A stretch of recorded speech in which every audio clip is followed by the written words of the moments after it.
प्रिय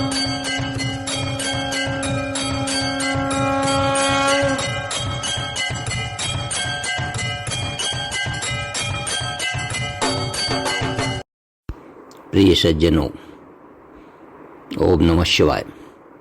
आज आपके साथ हम मृत्यु का दर्शन, फिलॉसफी ऑफ डेथ क्या है, इसके बारे में डिस्कस करेंगे। अपने विचार जो है वो शेयर करेंगे। कहते हैं कि भगवान श्री कृष्ण ने भगवद गीता में क्या कहा है, जातस्य ही ध्रुवो मृत्युर्ध्रुवम जन्म मृतस्य च। जो जन्मता है उसका मरना भी निश्चित है, जो मरता है उसका जन्मना भी निश्चित है। ऐसा गीता के अध्याय 2 में 27वें श्लोक में ये कहा गया है। मृत्यु निश्चित होती है, यद्यपि मृत्यु निश्चित होती है, फिर उसका समय और स्वरूप किसी को भी ज्ञात नहीं होता कि मृत्यु कैसे होगी, उसका स्वरूप कैसा होगा, ये ज्ञात नहीं है।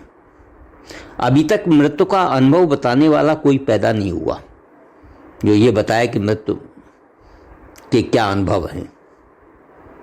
मृत्यु जब होनी है और जैसे होनी है वैसे होती ही है, कोई भी बना रहे, कोई भी डॉक्टर या अस्पताल उसे रोक नहीं सकता।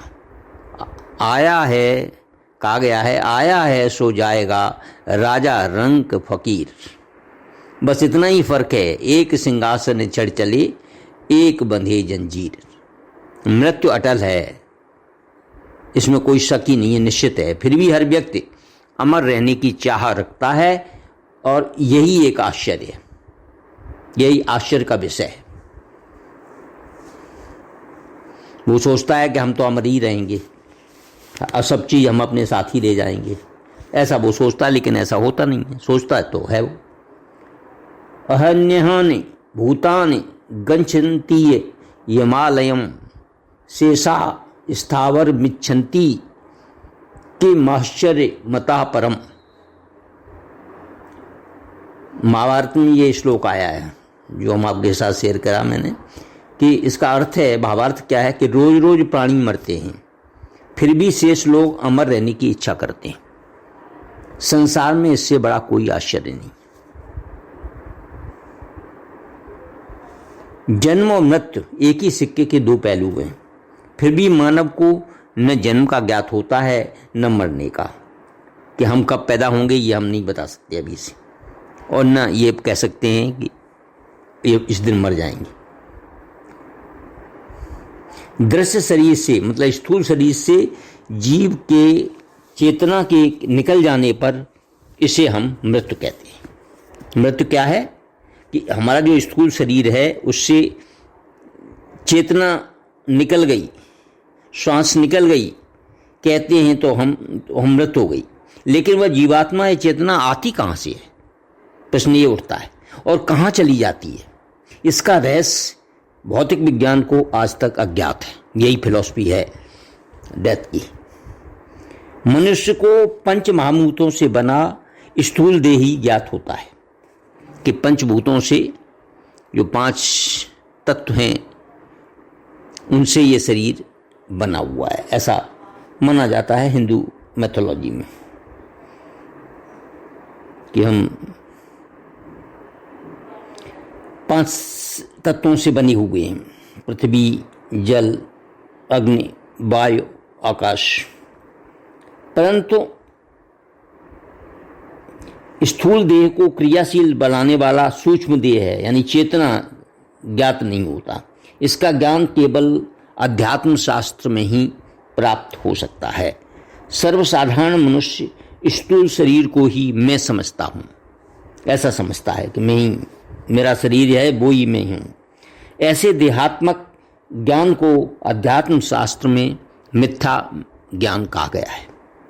इसका सत्य ज्ञान भगवान द्वारा बताए गए ब्रह्म विद्या शास्त्र में ही मिल सकता है। जैसे नचिकेता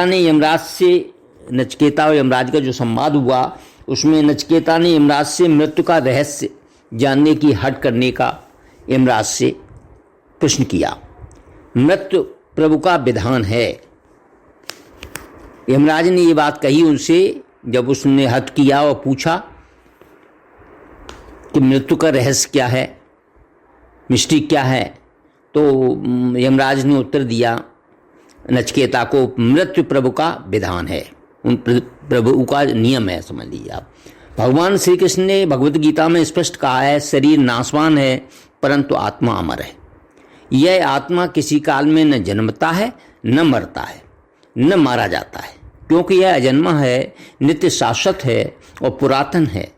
केवल शरीर जो हमारा स्थूल शरीर है वो ही मरता है, ये कहना चाहिए, और आत्मा मरता नहीं है। तो आज जो भी स्थूल शरीर को ही कष्ट पहुंचता है, इस आत्मा को शस्त्रादि काट नहीं सकते और इसको आग जला नहीं सकती, तथा इसको जल गीला नहीं कर सकते, वायु से सुखा नहीं सकता आत्मा को। इस जीवात्मा का कार्य क्या है? अब प्रश्न उठता है, इस जीवात्मा का कार्य क्या है? ये कर्म के अनुसार, यह जीवात्मा जो क्या है, ये कर्म के अनुसार एक शरीर से यानी एक योनि से दूसरे शरीर में प्रवेश करता है। पहला शरीर क्या है? पूर्व जन्म है, और दूसरा शरीर क्या है? पुनर्जन्म है। पुनर्जन्म का मतलब देहांतर, इस देह से हम दूसरी देह में पहुंच गए, ये हुआ पुनर्जन्म।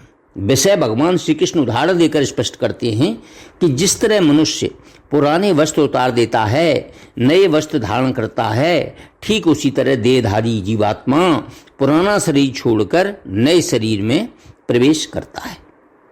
इस तरह जन्म और मृत्यु की अखंड परंपरा मूल सृष्ट, जब से सृष्टि हुई है तब से यही रचना चली आ रही है।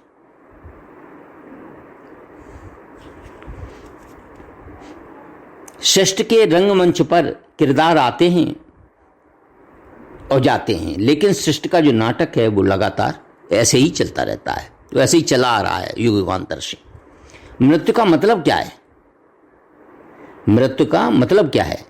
क्या वही जीवन का अंत है? मृत्यु के बाद पुनर्जन्म है या नहीं? यदि है तो जीवात्मा कौन सा देह धारण करता है? उसे एक देह से निकालकर दूसरे देह में कौन ले जाता है कि तुम इसमें से निकलो और यहां पहुंच जाओ? इस तरह के अनेक रहस्यमय और जटिल सवाल अनादिकाल से मानव को सता रहे हैं। उन गूढ़ और अनादिकालीन सवालों पर विभिन्न तत्ववेत्ताओं ने अपने अपने तर्कानुमान के अनुसार परस्पर भिन्न भिन्न मत व्यक्त किए। भारतीय दर्शनों में चार वाक दर्शन छोड़ दिया जाए तो सब अपने अपने तरीके से पुनर्जन्म की सम्मति देते हैं। अपने अपने कर्म के अनुसार जीवात्मा यौन धारण करता है। पाप पुण्य के परिणाम स्वरूप आत्मा एक यौन से दूसरी यौन में, यानी 84 लाख योनियां हैं, उसमें घूमती फिरते रहते हैं। ऐसी मान्यता है हमारे सनातन धर्म के हिसाब से कि सत्कर्म से धर्माचरण से पुण्य की प्राप्ति होती है, और असत्य कर्म से जो अधर्माचरण करते हैं उनसे पाप होता है। परोपकार से पुण्य और परपीड़ा यानी हिंसा, दूसरे को पीड़ा पहुंचाने से पाप प्राप्त होता है। धर्माचरण से ऊर्ध्वलोक में श्रेष्ठ योनियों में जन्म मिलता है, और अधर्माचरण से अधोलोक में यानी निम्न योनियों में पुनर्जन्म होता है। ऐसी मान्यता है अपने धर्म में। यदि आचरण धर्म और अधर्म के परे हो तो आत्मा जन्म मृत्यु के फेरों से मुक्त होती है। उस अवस्था को हम क्या कहते हैं? मोक्ष कहते हैं। जब आत्मा जन्म मृत्यु के फेरों से मुक्त हो जाती है तो उसको हम कहते हैं मोक्ष, कि मोक्ष हो गया। परब्रह्म परमेश्वर ने kहा है मोक्ष के बाद जीवात्मा परमानंद और परम शांति को प्राप्त होता है, ऐसा कहा गया। जबकि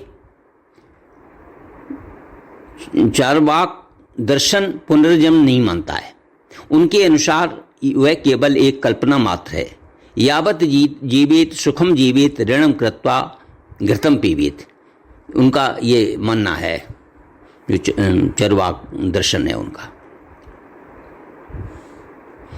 जब तक जियो सुख से जियो, कर्जा लेकर के घी पियो, ऐसा भौतिकवादी विचार चारवाक ने रखा है। इनकी राय से देह से नाशो मुक्ति, देह का नाश ही मुक्ति है। इनका कहना यह है, मतलब स्थूल शरीर का अगर नाश हो गया तो वही मुक्ति है। कुछ भौतिकवादी वैज्ञानिक भी आत्मा, पूर्व जन्म, पुनर्जन्म को नहीं मानते, लेकिन कुछ वैज्ञानिक और पाश्चात्य तत्वचिंतकों ने पुनर्जन्म का विज्ञान जानने का प्रयास किया है। यूनानियों में सुकरात, पाइथागोरस, प्लेटो आदि तंत्र चिंतकों ने पुनर्जन्म को अपने चिंतन का एक महत्वपूर्ण विषय बनाया था।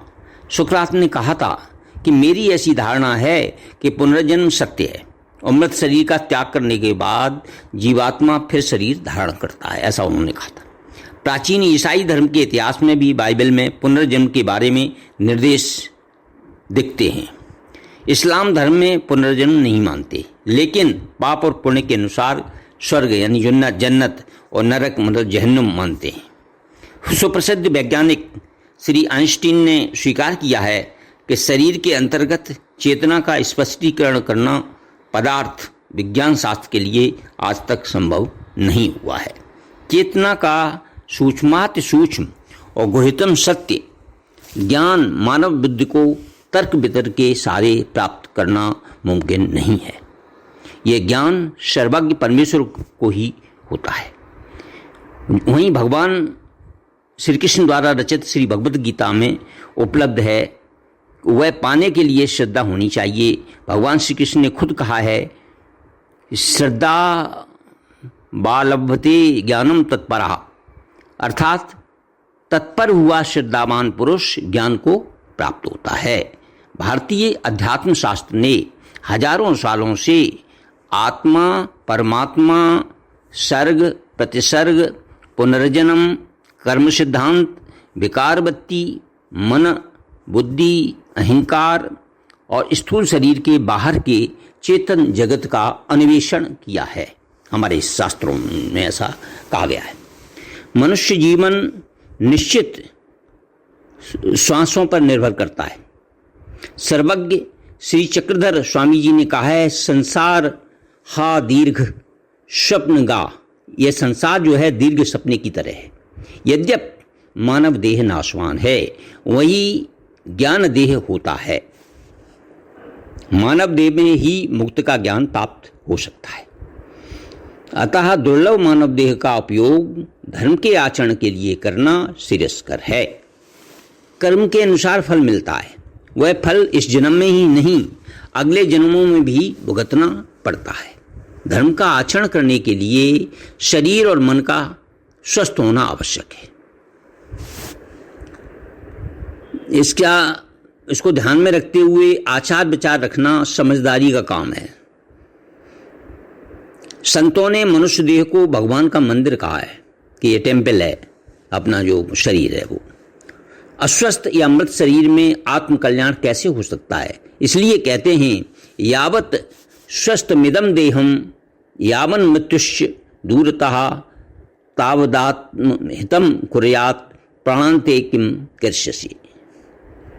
यानी जब तक शरीर स्वस्थ है तब तक मृत्यु दूर है और तब तक ही जीव आत्म कल्याण कर सकता है, अपना कल्याण कर सकता है। मृत्यु के बाद क्या कर सकेगा? जान है तो जहान है, यही कहावत है और यही सही है। तथा देह एक साधन है, साध्य नहीं है, एक माध्यम है देह, जिससे हम अपनी साधना कर सकते हैं। उसे साधन ही समझना चाहिए। इसमें जो है माया और ममता नहीं है, माया और ममता नहीं रखनी चाहिए, मतलब कहने का वही तो दुखों की जड़ होती है। भोगवादी लोग शरीर का उपयोग ऐशो आराम के लिए करते हैं। इंद्रिय सुख क्षणिक होते हैं, यह जानते हुए भी उनके पीछे भागते हैं।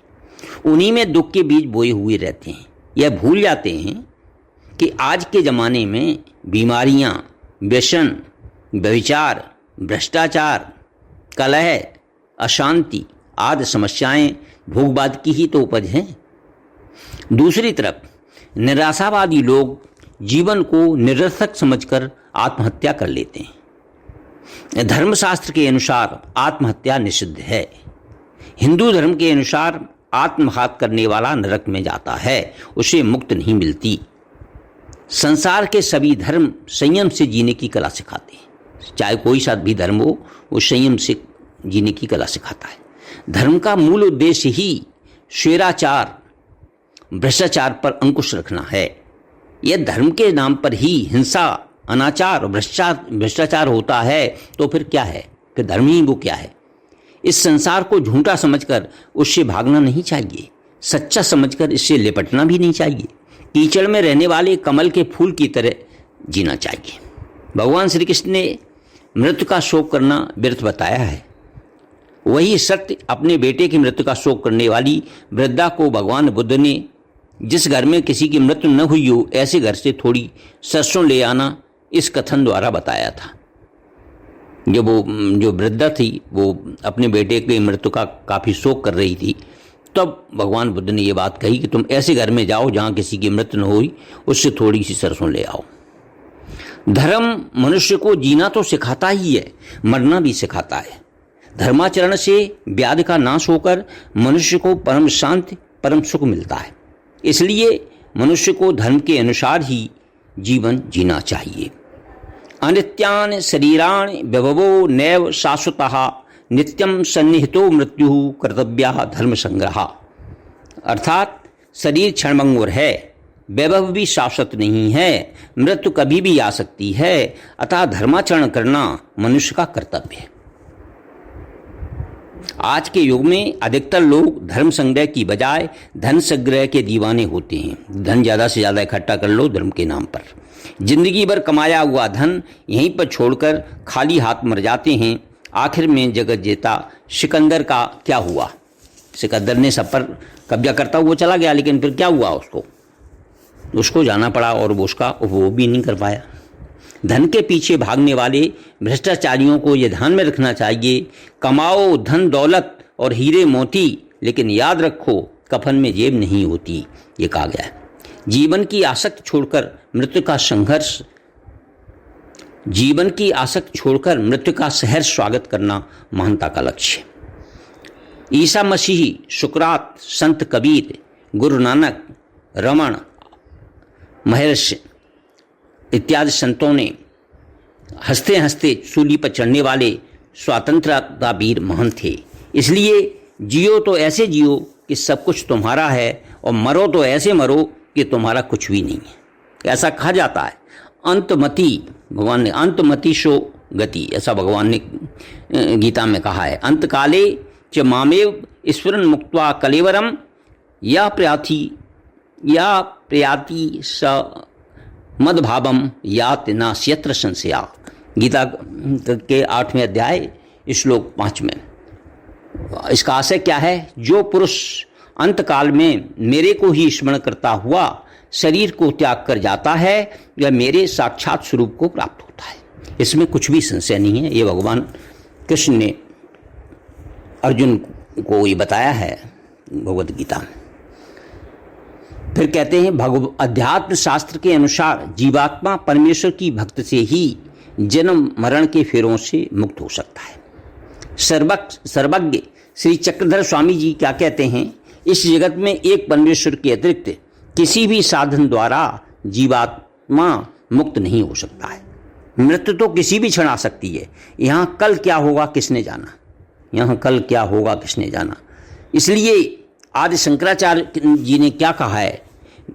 वो कहते हैं निश्वासे नहीं विश्वासः, निश्वासे नहीं विश्वासः, कदा रुद्धो भविष्यति, कीर्तनीय मतो बाल्याद, हरेर नामेव केवलम। श्वास का कोई भरोसा नहीं, अर्थात श्वास का कोई भरोसा नहीं है। वह कभी भी रुक सकती है, कभी भी जा सकती है। अतः बचपन से ही परमेश्वर का नाम का स्मरण करो। संत कबीर ने ठीक ही कहा है, मन हरि से मिले तो हरि मिले निशंक। आखिर में सारांश यह है कि स्मर नित्यम परमेश्वरम नीता, स्मर नित्यम परमेश्वरम नीता, यानी भगवान का नित्य ध्यान करो और भजन करो। ये है मृत्यु का दर्शन, फिलॉसफी ऑफ डेथ। क्योंकि सांस का कोई भरोसा नहीं। तो ये फिलॉसफी ऑफ डेथ अपने अध्यात्म के अनुसार, अपने सनातन धर्म के अनुसार जो हमने ये विचार है वो आपके साथ शेयर किए। अगर हमारा ये वीडियो आपको पसंद आए तो कृपया इसे लाइक करें, शेयर करें, फॉरवर्ड करें और लोगों को भी इससे लाभान्वित हो सकें। ओम श्री परमात्मने नमः इति। धन्यवाद।